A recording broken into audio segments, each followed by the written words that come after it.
We're fortunate to live near the ocean and be able to enjoy our beaches in different ways year-round. As we ease out of winter, getting out to the shoreline for a beach cleanup with friends and family is community building and beautifying. Here's Erika Christensen with Your Green Space, keeping our beaches clean.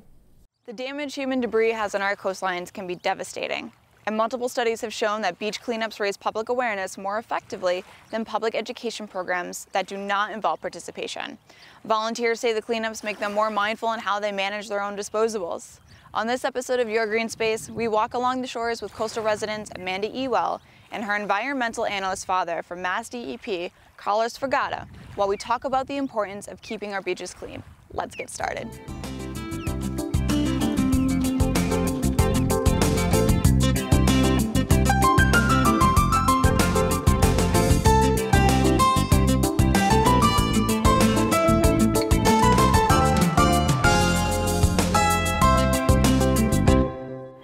A beach cleanup is anywhere from a casual to an organized event where you just take a few minutes to pick up some trash from one of your local waterways.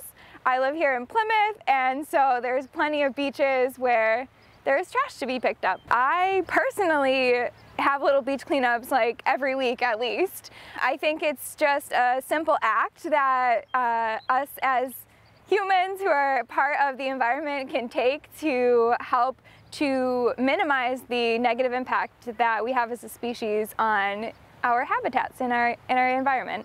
A beach cleanup can be many things. It can be just simply going on the beach and picking up trash, or it can be an organized beach cleanup where you can log the trash that you do find and then have data to back up how dirty the beach actually was, how polluted it was. And pollution would be anything that's not natural to the environment. If you imagine going out to the beach, especially after a storm, you're gonna find a lot of trash. And then you pick up the trash, you might log it, so that way you know how much you picked up. But tomorrow might be a totally different day. You might not find any trash really coming in, or substantially less trash. So it's good to get more than just one snapshot in time. It's good to keep logging how much trash you're getting to see if there are any trends. After storms, winter versus summer, those are all important timelines. No one really wants to be playing with their kids at the park and then find a bunch of trash of various sorts. And so there is obviously the positive impact of having a beautiful nature space to enjoy. The main goal is to keep things that are not found in the ocean out of the ocean. So there is a massive impact on any species that would confuse trash for food or become entangled in the trash or just generally become confused by it. Like a plastic bag looks really similar to a jellyfish. Even a bag of dog poop, that looks just like seaweed. Keeping the environment as close to its natural state is the goal. Of course, beach cleanups will help by keeping the beaches clean so that there's less pollution on the beach. How that helps people? Well, it helps people in many ways that may not be obvious. Plymouth is a tourist town, so ecotourism is the new buzzword. If you have a clean beach, you can promote it, but if it's not very clean, don't go there. For example, Minnesota has the cleanest sidewalks I've ever seen. Massachusetts, not so much. Not trying to put down Massachusetts, but it's really all about empowering each person like myself and you to go out and not dump trash, and if you do have trash, bring it out with you, to clean the beaches, but also log the trash so that you can go to the selectmen and create a bylaw, or so they can have management decisions made based on science. The trash, it comes from humans, and it comes from just everyday people. I like to imagine that all the trash that I find, it found its way there accidentally, but I'm sure there are some cases where that's not the case. So it can be from individual consumers, or there is also a contribution from the fishing industry. So it's not uncommon to find ropes or traps, and also from industrial sources. So that could be through boats or planes, or any case where a company is using the ocean as a place to deposit their trash. Also, beach cleanups, by keeping pollution down, besides for humans, keeps the animals from eating the trash or getting tangled up in it. It's foreign to the animals, they're not used to seeing it, so they think it's natural, they think it's going to break down. But trash really only breaks down by biodisintegration. It just gets smaller and smaller until something eats it and then ends up getting in its system. So it's all about the life cycle and the food chain. So when plastic and other types of trash enter the ocean, they can easily be mistaken for food, or they break down into those small microplastics, which are sometimes even imperceptible to animals, and they are consumed by animals of all sizes. But think about eating cotton balls. It fills you up, but it doesn't do anything for you. So it really weakens you in the long run, because you could have been eating real good food. You are what you eat, so to speak. And so what happens is that larger animals eat the smaller animals that have consumed plastic, and then even larger fish eat those smaller fish until you get up to the types of fish that humans eat, like for instance tuna. That fish has eaten the smaller fish, which has eaten a smaller fish, and so on and so forth. As that accumulates, it becomes a large amount of plastic that is inside of the animals that a lot of humans consume for food. So that's called bioaccumulation. Then when we eat the tuna, we get all of that extra energy that was brought into that one fish from all the many other fish that collected small amounts of the pollution. And now we get it in our systems. And we're not used to it. Too much is harmful to us. So in that sense, it hurts us. So for example, if you feed a duck bread, the duck's going to be full, and now it's going to be a little weaker because it doesn't have the energy that another bird had with seeds or other natural vegetation they could eat. So now the bird gets lazy and stays around, a weaker animal to make a weaker species in the end. So the same with animals. If they're not strong, they get sick, then they die. So any animal that has to fight anything, even fishing, and you hook a fish, you bring it in, that tires the fish out, there is a chance that it could die. There's a chance that it gets weaker. So it does harm animals. So plastic can do the same thing. If you eat something that's harmful for you, it might take a long time for it to make an effect and you don't even know it.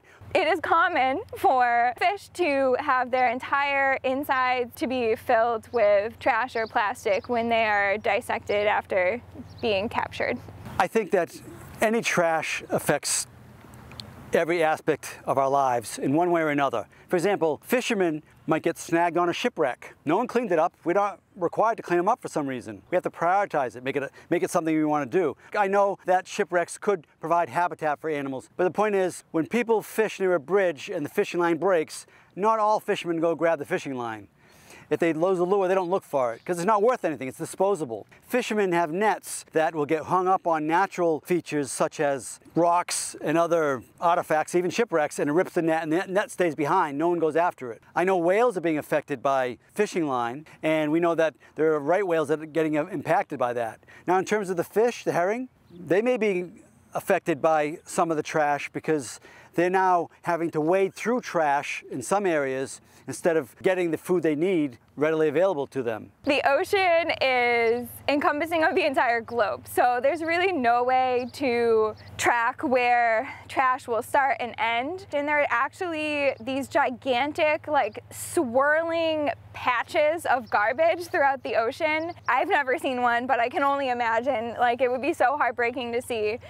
So due to the currents, the trash accumulates in different areas. The trash can get into the ocean many different ways. It can come from some of the cities with combined sewer overflows, or CSOs, where there's rainfall that comes into the sewer system with sewage that comes in the system. When it floods, it overflows so it doesn't come up in someone's basement. It goes into the ocean. Now once it goes into the ocean, the wind and currents will drive the trash to wherever the tides come in and out. You'll see trash coming up along the high tide line, or the seaweed line, or the rack line, or any other tide line like the spring and neap tides twice a month, or storm tides. So trash will just either drop out because it's heavy and stay on the bottom, or get carried out to sea, or maybe get carried into shore and then land on the beaches, get stuck in the seawalls, or get stuck in the seagrass. Sometimes styrofoam just gets all over the marshes. Planning a beach cleanup is so easy. So like I mentioned, they can be casual. Like for instance, I simply pick up trash every time that I notice it when I'm outside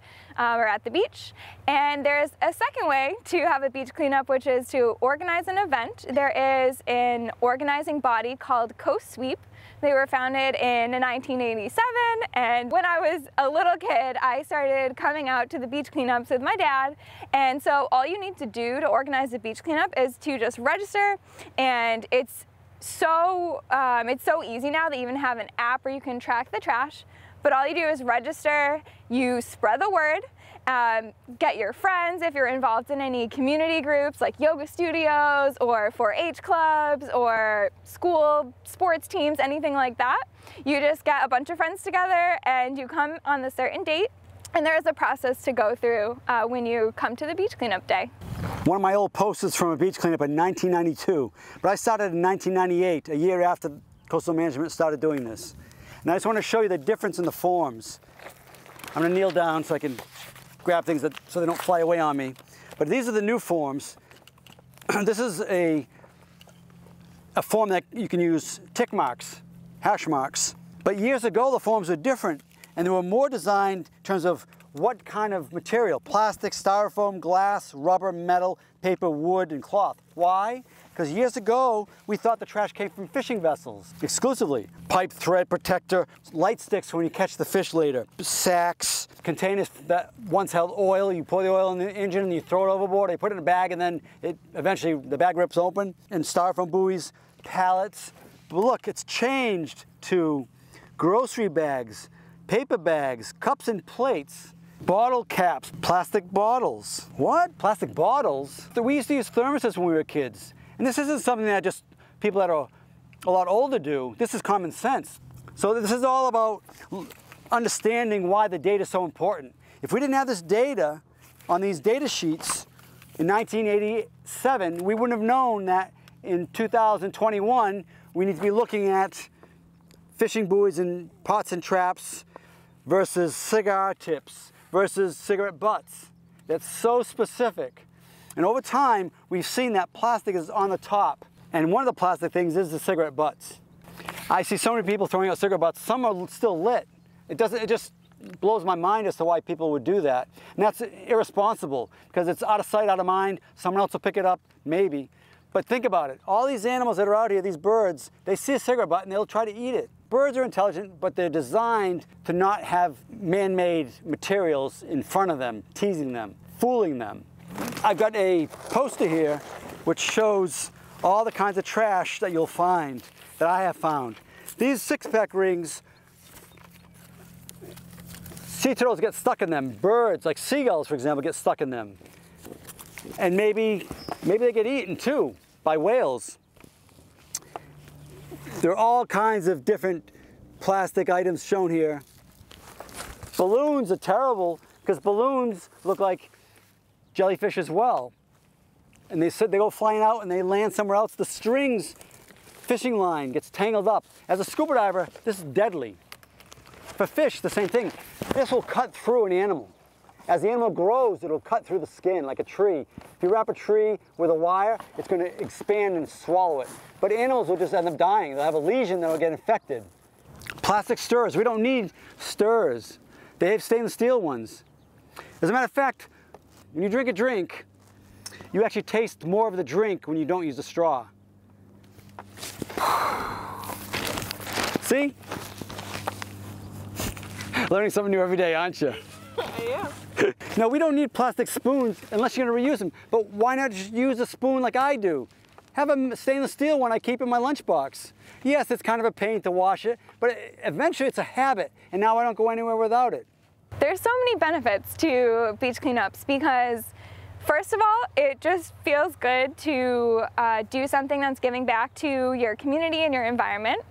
It's also a great opportunity to get together as a group and to be part of a bigger movement and have a positive impact. It can be a social aspect, and so it's just one way to have a positive ripple effect. Someone sees you doing a beach cleanup, they might ask what it's about, and then you spread the word, and then the next time they're at the beach, they might think, okay, I'll pick up a few pieces of trash. So it has a huge impact on your personal worth and being part of a community too.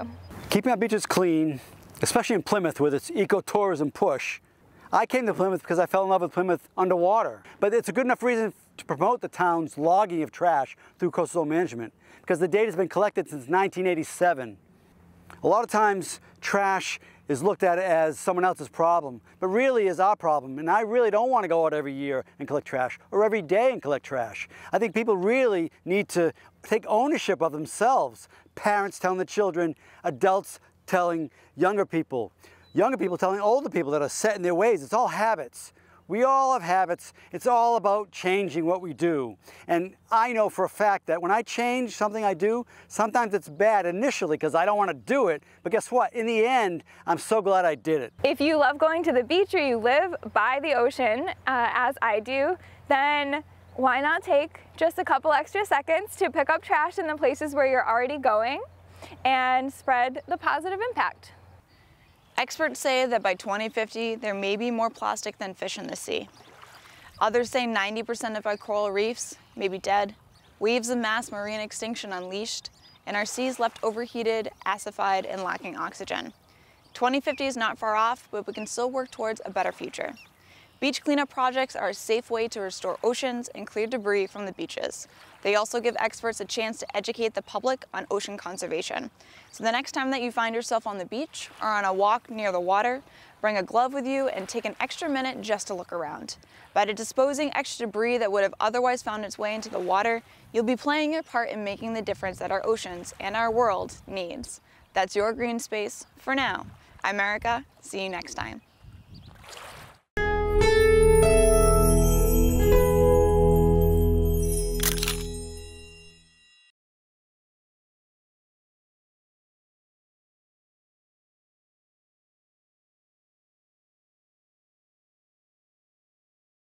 Thank you for watching. If you enjoyed this video, please hit the like and subscribe button before you go.